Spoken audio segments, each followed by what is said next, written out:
I stood in my childhood bedroom staring at the empty lockbox where my college savings used to be. 6 years of cutting lawns, walking dogs, washing cars. $15,000. Gone. My parents would not look me in the eye that morning, and my brother Garrett just pulled up in a brand new Ford F-150. The pieces started connecting in my head, but I did not want to believe it yet. The money was gone. All of it. And somehow my brother just got everything he ever wanted while I got nothing but excuses. Before we get into how my family chose my brother's dream over my future, I want to know where you are watching from. Drop your location in the comments, hit that like button and subscribe, because this story will show you what happens when favoritism backfires in the most expensive way possible. Growing up, our house had an unspoken rule. Garrett got what Garrett wanted. He was the oldest, the golden child, the one who could do no wrong in my parents' eyes. I was the middle kid, and my sister Paige was the youngest. We learned early that we lived in Garrett's world. When Garrett turned 18, Dad bought him a used Camaro. Cash. When I turned 18, Dad handed me a bus pass and told me public transportation builds character. When Garrett wanted to try community college, Mom and Dad paid his tuition for 2 semesters before he dropped out because he was finding himself. When I asked about college help, they said I was smart enough to figure it out on my own. Garrett never held a real job. Dad always had some excuse. He's exploring his options. He's waiting for the right opportunity. He's got an entrepreneurial spirit. Meanwhile, Paige and I started working at 16. I mowed lawns in the summer, shoveled driveways in winter, and washed cars on weekends. Every dollar went into that lockbox. My grandparents noticed the difference. They slipped me money every birthday and Christmas with the same whispered message. For your future, Lance, do not let anyone take this from you. I thought they were just being grandparents. I did not realize they were giving me a warning. By the time I turned 18, I had saved $14,700. My parents had promised to match whatever I saved. 50-50, they said. That would give me almost $30,000 for college, enough for 2 years at State University studying mechanical engineering. I had it all planned out. That June morning, I went to get my savings book to start the college application financial section. The lockbox was in my closet where it always sat. I opened it. Empty.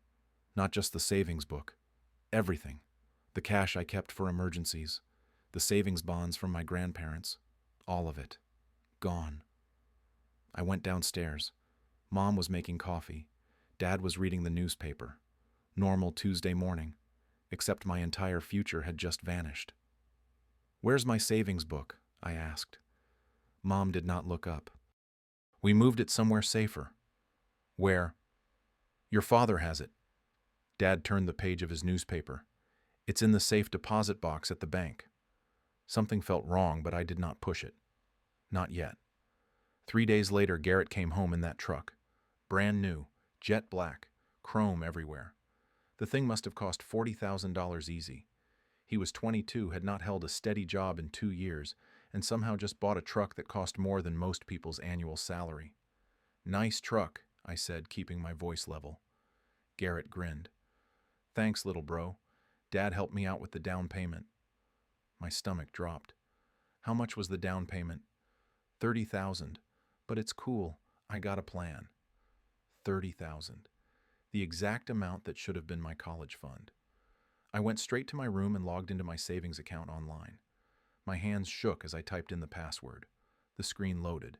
Account balance $0.00. Last withdrawal $29,843. 2 weeks ago. I ran downstairs. Mom and Dad were in the kitchen. I did not even try to stay calm. "Where is my money?" Dad sighed like I was being inconvenient. "Sit down, Lance." "Where is it?" "We gave it to Garrett." The room spun. "You what?" Mom jumped in defensive. "Your brother had an opportunity. A once-in-a-lifetime business opportunity. He needed capital to start his own sporting goods store. Equipment inventory rent. He needed $30,000 to get started. That was my money. I worked 6 years for that." Dad's voice got hard. "And we matched it like we promised. That's what made it $30,000. We had a family discussion and decided this was the best use of the money." A family discussion I was not part of. You were at work, Mom said like that made it okay. You stole from me. We did not steal anything, Dad snapped. We made an investment in your brother's future. This store is going to be huge. Garrett has a real business plan. You can take out student loans like everyone else. You are smart. You will figure it out. I looked at my mother. You really think this is okay? She would not meet my eyes. Garrett needs this more than you do. You have always been self-sufficient. He needs our help. Garrett walked in, heard the tail end. Hey, relax. When my business takes off, I will pay you back double, maybe even triple. Think of it as an investment. He smiled that same cocky smile he had been giving me our whole lives, the smile that said he was special, and I was not. Family helps family, Dad said. Do not be selfish about this. I left the house that night and did not come back for 3 days. I stayed with my friend Marcus trying to figure out what to do. Student loans would bury me. I had seen older kids graduate with $80,000 in debt working jobs that barely paid enough to cover the interest.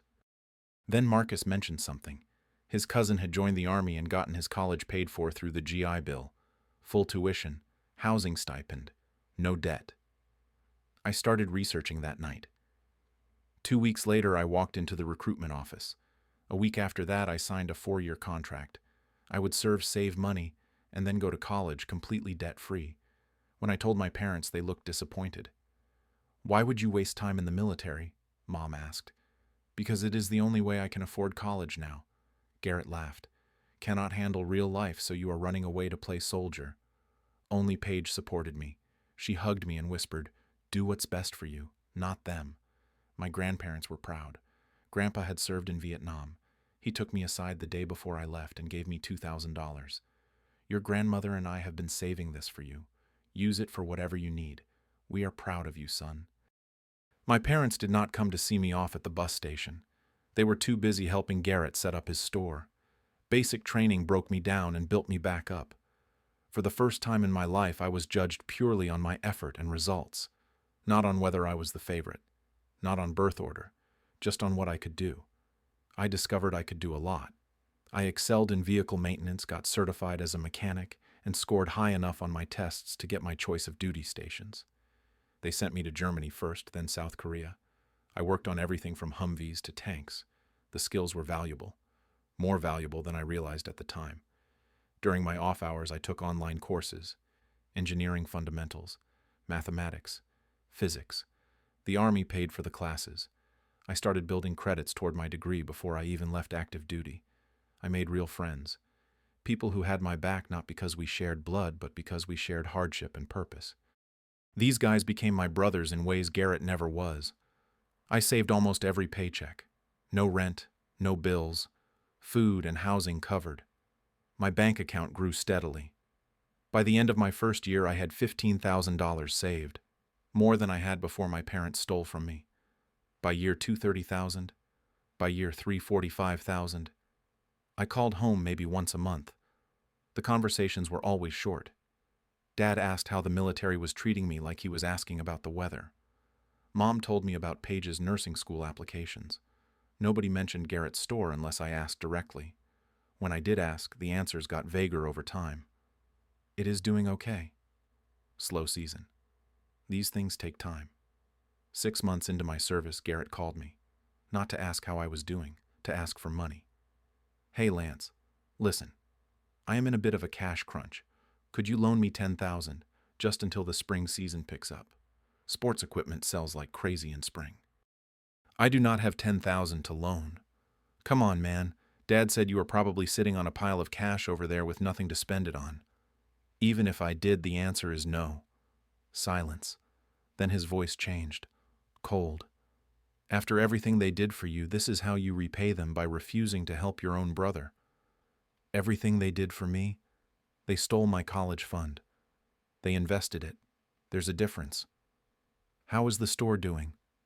Garrett. It is fine. Just a temporary cash flow issue. Good luck with that. I hung up. He tried calling back 3 times. I did not answer. Paige told me the real story in her emails.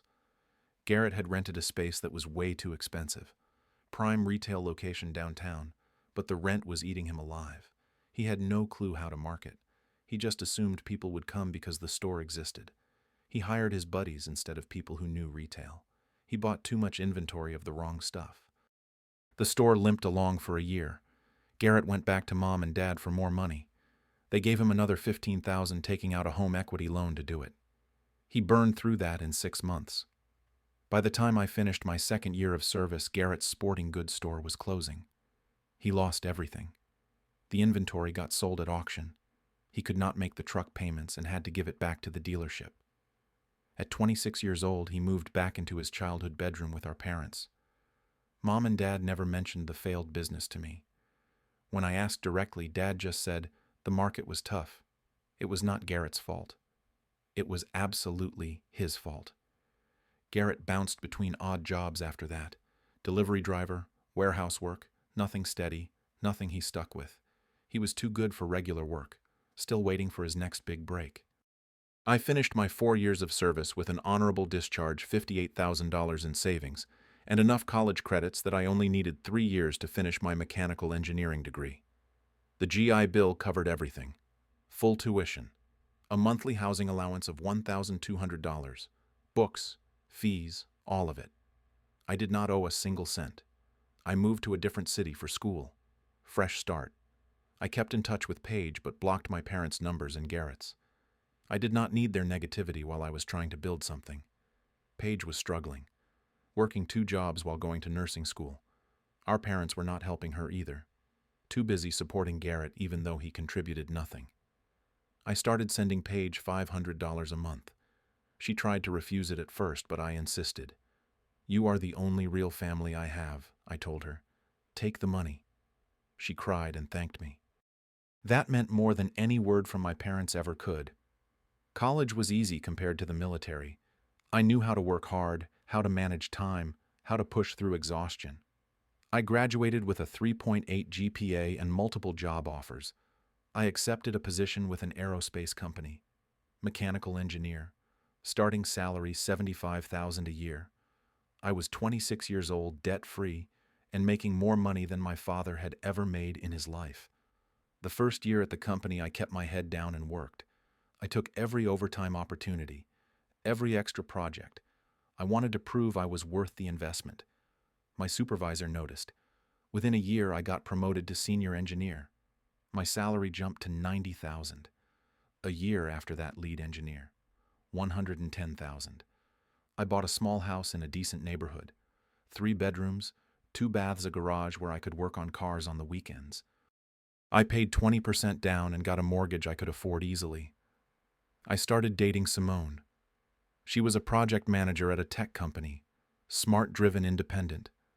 We clicked immediately. She loved that I was stable and had my life together.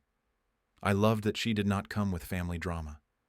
Paige graduated nursing school debt-free because I had helped her pay off the last of her loans. She got a job at a children's hospital making $65,000 a year. She was thriving. We talked every week. She was my real family, the only one who mattered. For 3 years, I had no contact with my parents or Garrett. I did not miss them. My life was better without their toxicity and drama. Then one Tuesday morning, I got an email from my mother. She had found my work email somehow. The subject line, "We need to talk." I almost deleted it, but curiosity got the better of me. "Lance, we have not heard from you in so long. We are so proud of everything you have accomplished. Your father and I always knew you would do well for yourself. We heard from Paige that you are making excellent money now and bought a house. That is wonderful. We always believed in you. We wanted to reach out because your father had a health scare last month. Heart palpitations. He is okay now, but the medical bills have been difficult. We are also behind on some house repairs that cannot wait. The roof is leaking and the furnace needs replacing. We need about $15,000 to cover everything. We know you are doing well financially. Family is supposed to take care of each other. Please call us." I read it twice. Not once did she apologize for stealing my college fund. Not once did she acknowledge what they had done. She just jumped straight to asking for money.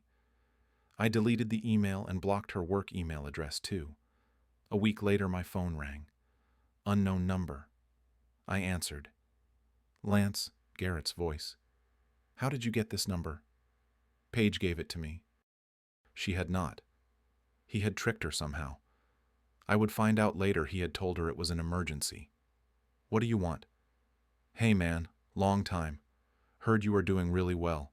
Big engineering job, nice house. That is awesome, bro. Really happy for you. I waited. He wanted something.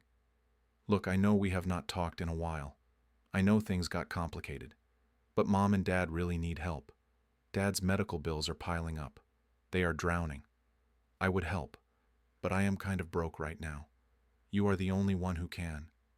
No. Come on, Lance. They are our parents. They are the people who stole $30,000 from me to fund your failed business. The business you promised would pay me back double. How did that work out? Silence. Then, I was young. I made mistakes. The economy was bad. It was not all my fault. Did you ever pay me back? I am broke, man. I cannot. Then we have nothing to talk about. You are seriously going to let our parents suffer because of your ego, because you are still mad about something that happened 10 years ago. I am not letting them suffer. I am letting them deal with the consequences of their choices, the same way I had to deal with the consequences when they chose you over me. You are a selfish piece of garbage. You always were. And you are a 32-year-old man still living with his parents, blaming everyone else for your failures. Good luck with that. I hung up, blocked the number, told Paige what happened. She was horrified that Garrett had manipulated her. I am so sorry, she said. Not your fault, but from now on do not give anyone my information. I will not, I promise. That was 2 years ago. I have not heard from them since. I am 30 years old now. Simone and I got engaged last year. The wedding is in 6 months. We bought a bigger house in the suburbs with a huge backyard, 4 bedrooms, an office, a 2-car garage. My salary is up to $120,000. I manage a team of 6 engineers. My retirement accounts are healthy. I have 0 debt except the mortgage. Paige is doing great too. She got promoted to charge nurse. She bought her own condo. We have dinner together every Sunday. She is the maid of honor in my wedding. My old friend from high school, Jordan, ran into Garrett at a grocery store last month. Jordan told me Garrett still lives with my parents. He is 38 now, still doing delivery driving and odd jobs, still talking about his next big business idea, still waiting for someone to hand him success. My parents retired, but they are struggling. The house is falling apart. They are still paying off that home equity loan they took out for Garrett's failed store. They apparently complain to anyone who will listen about their 2 ungrateful children who abandoned them. Jordan asked if I felt bad for them. I told him the truth. I feel nothing. No anger anymore. No guilt. Just complete indifference. They made their choices. I made mine. Do you ever think about reaching out? Jordan asked. Why would I? They chose Garrett over me every single time. They stole my future to fund his fantasy. And when it all fell apart, they learned nothing. They are still making excuses for him. They still think I am the problem for not helping. I do not need that in my life. That is cold, man. No, it is healthy. I spent 18 years trying to earn their approval and never getting it. I spent the last 12 years building a life without them. Guess which 12 years were better? He did not have an answer for that. The truth is, my parents giving my college fund to Garrett was both the worst thing and the best thing that ever happened to me. Worst because of the betrayal. The realization that I would never be the favorite, that I would never be enough in their eyes. Best because it forced me to stand on my own. The military taught me discipline, work ethic, and resilience. The GI Bill gave me an education without debt. I learned to manage money, to plan, to invest. I learned that I did not need their approval to succeed. Most importantly, I learned that family is not about blood. It is about who shows up for you, who celebrates your wins, who supports you when things are hard. Simone does that. Paige does that. My friends from the service do that. My co-workers do that. My parents and Garrett never did. Garrett got every advantage, the money, the support, the excuses, and he wasted all of it. He is nearly 40 and has nothing to show for his life except resentment and blame. I started with nothing, less than nothing after they stole from me, and I built everything myself. That is the difference between us. He thinks the world owes him something. I know that nobody owes me anything. Success is not given. It is earned. Do I wish my parents had treated me fairly? Sure. Do I wish they had apologized? Maybe at one point. But I do not need it anymore. I do not need their validation. I do not need their approval. I already proved everything I needed to prove. To myself, not to them. Forgiveness does not mean reconciliation. I have let go of the anger, but that does not mean I have to let them back into my life. Some bridges are better left burned.